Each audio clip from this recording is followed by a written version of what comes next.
जय जय श्री सीताराम जी भगवान। भक्तजनों, आज मैं एक सत्य घटना को कहानी के माध्यम से बताने जा रहा हूँ कि कैसे जब बड़े ओहदे पर बैठा अफसर साधारण जनता पर अत्याचार करना शुरू कर देता है और उन पर बेवजह रौब झाड़ता है, तो उसके मरने के बाद उसका क्या हश्र होता है। आइए जानते हैं इस कहानी के माध्यम से। ठाकुर रंजीत सिंह तो वैसे काफ़ी पढ़े लिखे थे, किंतु इसके बावजूद भी उन्हें पुलिस विभाग में कांस्टेबली की नौकरी मिली थी। कांस्टेबली की नौकरी करते करते तंग आ चुके थे और हमेशा मन में विचार आता रहता था कि पता नहीं कि इसी पद पर रहते रहते पूरी ज़िंदगी बीत जाएगी कि कभी प्रमोशन भी होगा और अधिकारी भी बनूंगा। एक दिन रात में वो गश्त करते हुए एक महात्मा जी के कुटी में जा पहुँचे। महात्मा जी ने पूछा कि तुम कौन हो? रंजीत ने कहा, मैं एक सिपाही हूँ। महात्मा जी, यहाँ क्यों आए हो? रंजीत, आपका दर्शन करने। महात्मा जी, नहीं, किसी इच्छा से आए हो। रंजीत, कुछ इच्छा भी है महाराज। महात्मा, क्या इच्छा है? रंजीत, मैं एंट्रेंस पास हूँ, मगर सिपाही बना रात को गश्त करता फिरता हूँ। हमारा थानेदार मज़े से पलंग पर सो रहा होगा, इसीलिए महाराज मैं भी थानेदार बनना चाहता हूँ। महात्मा जी, थानेदार बन जाने पर फिर तुम मुझको पहचानोगे? रंजीत, क्यों नहीं महाराज, खूब पहचानूंगा और खूब मानूंगा। महात्मा जी, थाने पर कब तक पहुँचोगे? रंजीत, 3 दिन बाद महाराज जी। महात्मा जी, तब तुमको थाने में थानेदारी का हुक्म आया मिलेगा। रंजीत, धन्य महाराज, आप महात्मा लोग लकीर पर चाहें जो लिख सकते हैं, लेख पर मेख मार सकते हैं, तकदीर के विधान को बदल सकते हैं। महात्मा लोगों का कंट्रोल मौत और तकदीर दोनों पर है। तीसरे दिन रंजीत सिंह थाने में पहुँचे। थानेदार को सलाम किया। थानेदार, आइए ठाकुर साहब, अब आप मुझे क्यों सलाम करते हैं? अब तो आप मेरे बराबर हो गए। रंजीत, सो कैसे सरकार? कहाँ सिपाही, कहाँ थानेदार, कहाँ ज़मीन और कहाँ आसमान। थानेदार, नहीं, आप भी थानेदार हो गए हैं। रंजीत, दरोगा जी, आपको मुझ गरीब से दिल लगी नहीं करनी चाहिए। थानेदार, यह लीजिए सरकारी हुक्मनामा, आज ही मुझसे चार्ज ले लीजिए। मेरा तबादला बकेवर के थाने के लिए हो गया है। आप इसी थाने में सिपाही रहे और इसी में थानेदार हुए। मैं मुबारकबादी देता हूँ। साल भर बाद वही महात्मा जी थाने में आए। पहरे के सिपाही से थानेदार का हाल पूछा। वह बोला, बड़ा जालिम थानेदार है महाराज, छोटे से बड़ा हुआ है ना।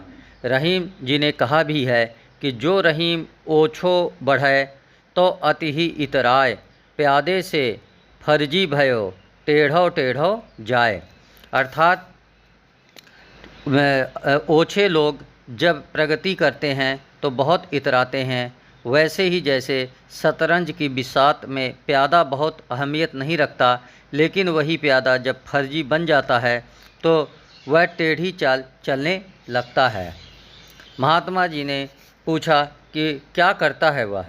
सिपाही, धनवान लोगों को बेकसूर हिरासत में ले लेता है, उनसे हजारों लेता है, तब छोड़ता है। बिना किसी कसूर के ही किसी के घर में अफीम, किसी के घर में कच्ची शराब और किसी के मकान में गांजा बरामद करा देता है। इलाका भर थर्रा रहा है। खूबसूरत बहू बेटी बचने नहीं पाती। गरीबों को बेगार से पीछे डालता है। बिना गाली के बात नहीं करता। सिपाही और चौकीदार लोगों पर हंटरबाजी करता है। महात्मा जी, इतना जालिम? सिपाही, पब्लिक ने उसका नाम ही हंटरबाज थानेदार रख दिया है। महात्मा जी, मैं उससे मिलना चाहता हूँ। सिपाही, ऐसा ना हो कि वह आप पर नाराज़ हो और मेरी भी खुलकर खबर ले। महात्मा, नहीं, जाकर कहो कि आपके गुरुजी आए हैं। सिपाही ने जाकर इत्तला की। थानेदार रंजीत सिंह सिगरेट पीते हुए बाहर निकले। महात्मा जी को देखा, पहचाना, प्रणाम किया, सादर भीतर ले गए, आराम कुर्सी पर बिठलाया। आप हाथ जोड़कर सामने खड़े हो गए। महात्मा जी, कहो तुम्हारी इच्छा पूरी हो गई? थानेदार, हाँ महाराज। महात्मा, अब क्या इच्छा है? थानेदार, अब तो यही इच्छा है कि आपको कुछ गुरु दक्षिणा नज़र करूं। महात्मा, क्या दोगे? थानेदार, जो आप आज्ञा दें। महात्मा जी, तुम दे नहीं सकोगे। थानेदार, मेरे योग्य हुक्म फरमाइए। महात्मा जी, 5 शेर बिच्छू मंगा दो। थानेदार, बहुत अच्छा। थानेदार ने सिपाहियों को बुलाया, हुक्म दिया कि अपने अपने हलके में जाकर बिच्छू इकट्ठे करो। कल शाम तक 5 शेर बिच्छू आ जाने चाहिए। थानेदार, महात्मा जी, बिच्छू तो सिर्फ 5-6 ही मिले, अब क्या करना चाहिए? महात्मा जी, देख ली तुम्हारी थानेदारी, तुम एक मुर्दा थानेदार हो। थानेदार, महाराज आप ही बताएं कि कहाँ इतने बिच्छू मिलेंगे। महात्मा जी, मैं ही बताऊं भी? थानेदार, हाँ। महात्मा, अच्छा तो मेरे साथ इकबाल हुसैन थानेदार की कब्र पर चलो, साथ में कुछ चौकीदार और 5 घड़े ले लो। थानेदार, इकबाल हुसैन थानेदार? ओ आई सी, बड़ा रोबीला थानेदार था, उसकी कब्र पास ही है। सब लोग वहां जा पहुँचे। कब्र खोदी गई। देखा गया कि लाश के ऊपर नीचे कब्र भर में लाखों बिच्छू घूम रहे हैं। महात्मा, लो, चाहे जितने बिच्छू ले लो। थानेदार, इतने बिच्छू कहाँ से आए यहाँ? महात्मा, जितने रोबीले थानेदार मरते हैं उनका मांस बिच्छू ही खाते हैं। थानेदार, हैं? महात्मा, ये क्या? जब तुम मरोगे तब तुम्हारी लाश जमुना में बहा दी जाएगी, वह एक खंदक में जा गिरेगी, वहाँ बिच्छू लोग आकर तुम्हें इसी तरह खाएंगे। थानेदार, थानेदारी का यह अंजाम, हुकूमत का यह नतीजा? महात्मा, और नहीं तो क्या स्वर्ग में जाओगे?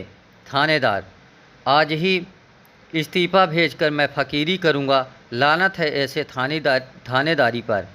वही हुआ भी। 12 साल हरिद्वार में तप करके बाबा रणजीत दास ने शरीर त्याग दिया। भक्तजनों, इस कहानी से यह शिक्षा मिलती है कि चाहे हम कितने बड़े पद पर क्यों ना पहुंच जाए, पर हमारे हृदय में इंसानियत सदैव जिंदा रहनी चाहिए। जय जय प्रभु, जय सीताराम जी भगवान की जय।